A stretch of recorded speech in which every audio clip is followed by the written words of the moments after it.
Good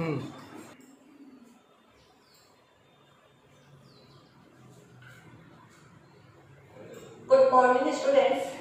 आज हमारा जो टॉपिक है ये है बाल्यावस्था में शारीरिक विकास। इसके पहले मैंने आपको पढ़ाया था कि जो सामाजिक परिवेश होता है उसमें बच्चों का बचपन किस तरह का होता है। उसमें आपको विविध परिवेश में बता चुकी हूँ कि किस तरह का बच्चों का बचपन होता है। अब है आपका टॉपिक बाल्यावस्था में शारीरिक विकास। अब ये इसकी प्रोसेसिंग जो है, शारीरिक विकास का प्रोसेस किस तरह से चलता है वो मैं आपको बताता हूँ।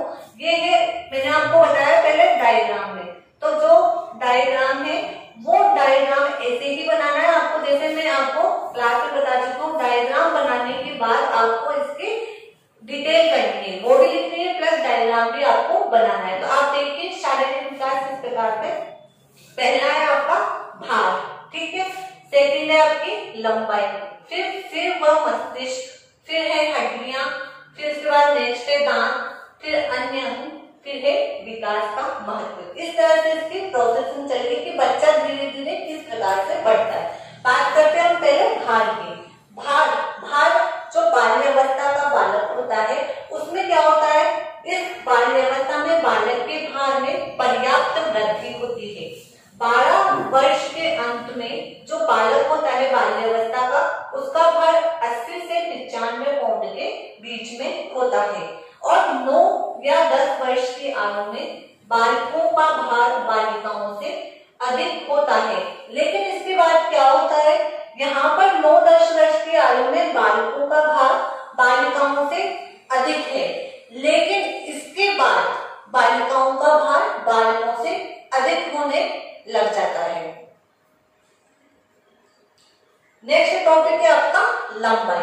अब बात करते हैं हम लंबाई की, कि लंबाई किस तरह से बढ़ती है बच्चों की। तो जो बाल्यावस्था का बालक होता है तो लगभग 6 या 12 वर्ष तक शरीर की लंबाई कम ही बढ़ती है। अब यहाँ आके कौन सा बालक है, बाल्यावस्था। तो बाल्यावस्था में जो लंबाई होती है, जो ग्रोथ होती है बालक की, वो थोड़ी रुक जाती है। इन सब वर्षों में, यानी किन वर्षों में, 6 से 12 वर्ष में जो बालक की लंबाई होती है वो लगभग 2 या 3 इंच बढ़ती है, मतलब बिल्कुल मामूली से बढ़ती है, 2 या 3 इंच की बढ़ती है। ये हो गई आपकी लंबाई।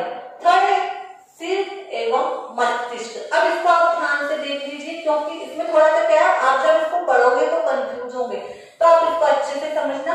सिर एवं मस्तिष्क, सबसे पहले बात करते हैं हम सिर की। सिर जो होता है, सिर के आकार में क्रमशः परिवर्तन होता है। किस प्रकार से होता है, आप देखिए 5 वर्ष में जो बालक होता है उस बालक का आकार, किसका आकार, सिर का आकार 90% होता है, और 10 वर्ष की आयु में 95% होता है। यानी आप देखिए 5 वर्ष में कितना हुआ, 90%, और 10 वर्ष में 95% हुआ। इसी तरह से सिर की, तो सिर में के आकार में परिवर्तन हुआ, उसी तरह से मस्तिष्क के भार में परिवर्तन होता है। किस प्रकार से होता है, 9 वर्ष की आयु में बालक के मस्तिष्क का भार उसके कुल शरीर के भार का 90% हो जाता है। इस चीज को आप ध्यान रखना, कितना होता है, 9 वर्ष की आयु में बालक के मस्तिष्क का भार उसके कुल शरीर के भार का 90% हो जाता है। अब इसको आप ध्यान कैसे रखेंगे, यहाँ क्या है आपकी आयु, 9 वर्ष। 9 वर्ष से ये 9 ध्यान रखना, 9 के आगे 0। 9 वर्ष में कितना हो गया, कुल शरीर के भार का 90% हो गया है। अब आपको यहाँ ध्यान क्या रखना है, आप देखेंगे, आप ये समझ लेंगे सिर और मस्तिष्क तो एक ही होता है, नहीं। सिर होता है जो आपके यहाँ बाहर है, मस्तिष्क यहाँ पे एक अंदर की साइड होता है। वो चीज साइंस वाले स्टूडेंट इस चीज को अच्छे से जानते हैं, लेकिन जो आर्ट वाले हैं उन स्टूडेंट्स को इसकी नॉलेज कम होती है। और ये देखिए सिर के किसमें परिवर्तन है, आकार में परिवर्तन है, लेकिन मस्तिष्क के किसमें परिवर्तन है, भार में। तो यहाँ आप कंफ्यूज मत होना, इसको आप ध्यान से देख लेना कि सिर के आकार में परिवर्तन होता है और मस्तिष्क के भार में परिवर्तन होता है। आ गया आपको यहाँ तक समझ में। नेक्स्ट देखिए, नेक्स्ट है आपके हड्डियां, ठीक है। हड्डियां, बाल्य अवस्था में हड्डियों की संख्या तथा अस्थिकरण की प्रक्रिया प्रक्रिया में दृढ़ता आ जाती है, यानी मजबूती आ जाती है। इस अवस्था में हड्डियों की संख्या 270 से बढ़कर 350 हो जाती है। कितनी होती है? 270 से बढ़कर 350 हो जाती है। अब आप कहेंगे अस्थिकरण का माजरा क्या है, कि अस्थिकरण होता क्या है? तो आप उसको समझिए कि अस्थिकरण क्या होता है कि जो नवजात शिशु होता है, बहुत छोटा शिशु होता है, उसकी जो हड्डियां होती है वो बिल्कुल लचीली एवं कोमल होती है। इन हड्डियों में जो मजबूती आती है वो कैल्शियम, फास्फोरस व खनिज पदार्थों की वजह से, पोषक तत्वों की वजह से आती है, और दिन प्रतिदिन वो कड़ी होती चली जाती है, यानी मजबूत होती चली जाती है, उनको शक्ति मिलती है। तो ये मजबूती की जो प्रक्रिया है वो क्या कहलाती है? अस्थिकरण की प्रक्रिया, या इसे हम बोलेंगे अस्थि निर्माण की प्रक्रिया।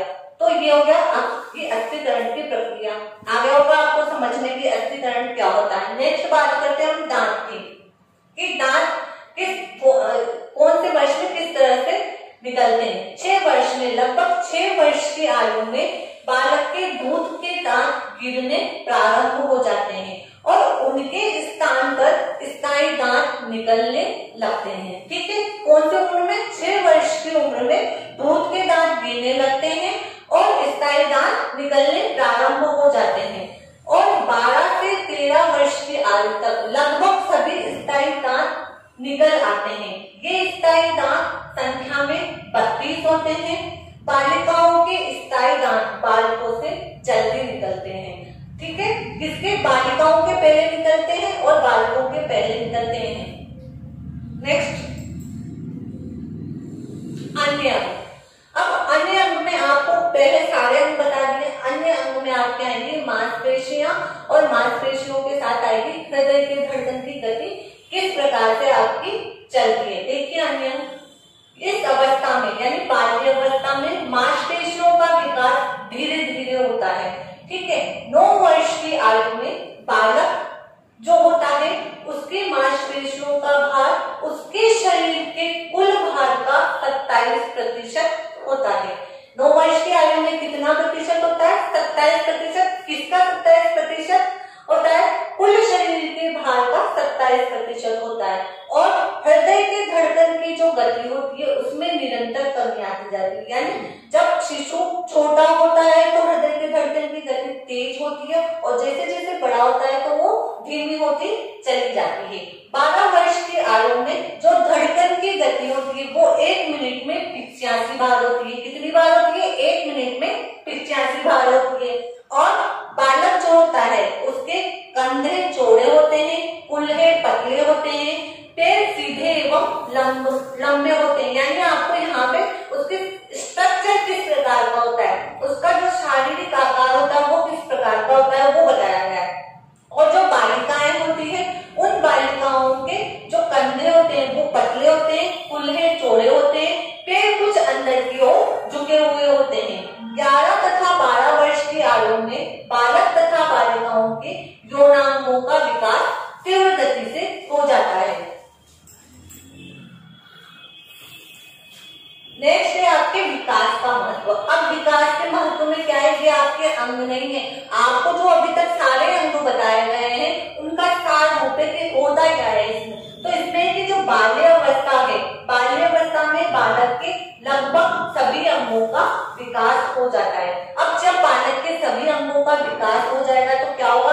आपने देखा होगा जब बालक छोटा होता है तो हम उसको अपने हाथों से खिलाते हैं, लेकिन जब वो थोड़ा थोड़ा बड़ा होता है तो हम उसे कुछ पकड़ाने की कोशिश करते हैं कि अपने आप खाओ। तो जब वो पकड़ने लगता है तो क्या होता है? कई बार उसके हाथ से छूट जाता है। क्यों? क्योंकि उसका अभी उसकी शारीरिक क्रियाओं पर नियंत्रण नहीं होता, लेकिन धीरे धीरे वो क्या होता है? उसको पकड़ने लग जाता है। क्यों? क्योंकि बाल्यावस्था का जो बालक होता है उसका अपनी शारीरिक गति पर नियंत्रण हो जाता है। तो ये चीज इसमें बताई गई है कि उसका अपनी शारीरिक गति पर नियंत्रण हो जाता है, वह अपने कार्य स्वयं करने लगता है और दूसरों पर निर्भर नहीं रहता है।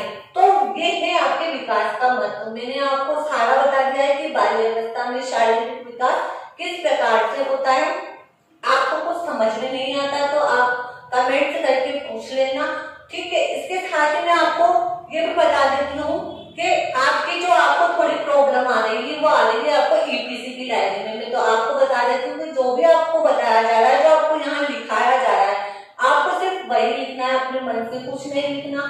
ब्लैक पेन का यूज नहीं करना है, ग्रीन पेन का यूज आपको नहीं करना है।